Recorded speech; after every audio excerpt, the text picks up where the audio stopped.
Firefighters go through monthly EMS trainings to keep their medical skills sharp and our communities safe.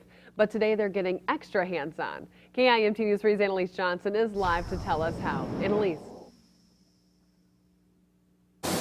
Katie, I'm here at the Mayo Clinic Stabile building, the home of the Multidisciplinary Simulation Center. It's here that the Rochester firefighters are getting some lifelike training from some people with some special training of their own. Oh my God. Oh.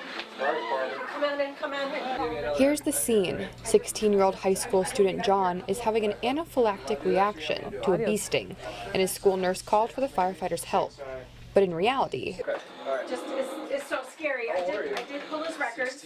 this isn't a school nurse's office, and John is not actually having a medical emergency.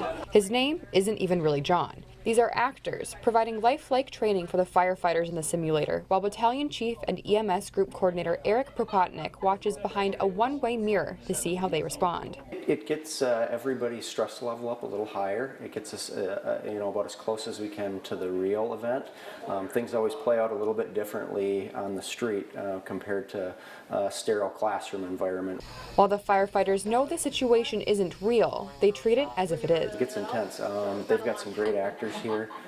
They're not afraid to be vocal, to let us know when things hurt, just like they would in real life. Making the scenario as lifelike as possible for the firefighters is what the actors are trained to do, explains nursing education specialist Brenda Boss. They memorize scripts and they deliver a performance based on the need for the scenario.